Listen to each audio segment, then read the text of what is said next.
Hi everyone, my name is Meera. Welcome back to my YouTube channel. If this is your first time coming to my channel, don't forget to subscribe because I make lots of informational videos for people who are planning to study, work or move to the UK.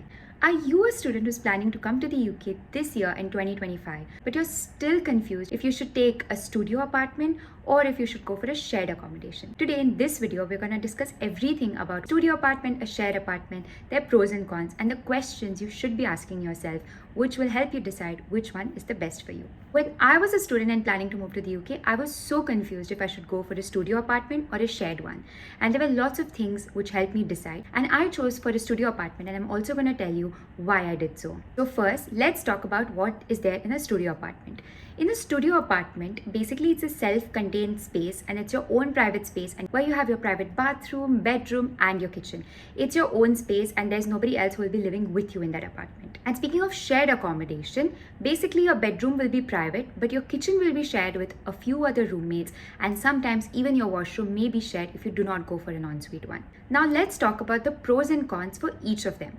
Starting with studio apartments. Biggest pro is that the entire space is yours and it's your own private space. So there's nobody who's going to come and disturb you or trouble you when you're doing something else. There's going to be much less distractions when you're living in a studio apartment. And another pro is that you do not need to adjust. Usually when you have roommates, you need to adjust with them, you need to come on terms with them about a lot of things. But if you're living in the studio apartment, you don't really need to adjust because you're living alone in that space. Now the cons of studio apartments are that they are much more expensive than the shared ones. The second thing is that because you're alone, sometimes it can be a good thing, but that can also be a con because it can lead to loneliness. And it's also going to be a bit more difficult to make friends because people living in shared accommodations are already roommates with each other and they are much closer and they become friends faster.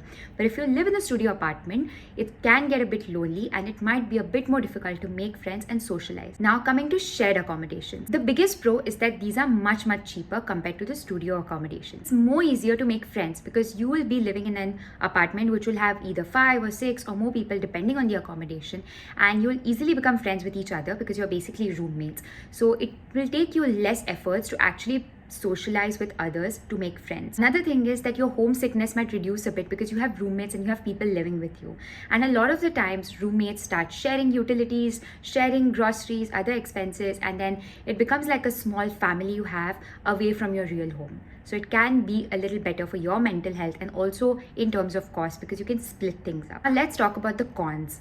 The biggest con is that you will have reduced privacy. Because you have roommates and people all the time around you, it can get distracting because that can lead to you being pushed away from your goals because you will start enjoying much more and then you will get too relaxed at times, and it can lead to you becoming a bit less serious about the actual goals about why you came to the UK. And also there's less privacy because if somebody is playing loud music or watching television, you can't really tell much, and if you tell, there'll be conflicts. So it gets a bit difficult because there might be differences of opinions since a lot of people live together. Also the biggest con is that you will have to share your kitchen space. So if you are someone who's planning to move to the UK and do cooking, it can get a bit complicated because your other roommates might also cook and everybody has different habits, different cuisines, so it can get a bit difficult. And sometimes if you're not opting for an ensuite apartment, then you might even have to share a washroom, which gets even more complicated. Now let's talk about the cost. Obviously, studio apartments are much more expensive than the shared apartments. So you need to keep your budget in mind. When you've decided which university you want to go to, the next step you should be doing is deciding your accommodation.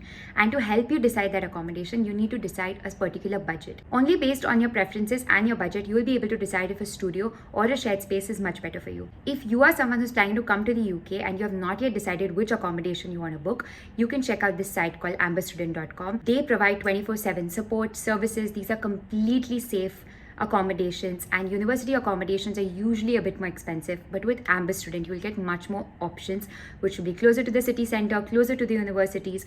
All of your bills will be included. You will get 24/7 support. If you want to check it out, the link of that is in the description below. Now let's talk about some questions you should ask yourself which will help you decide which one is better for you.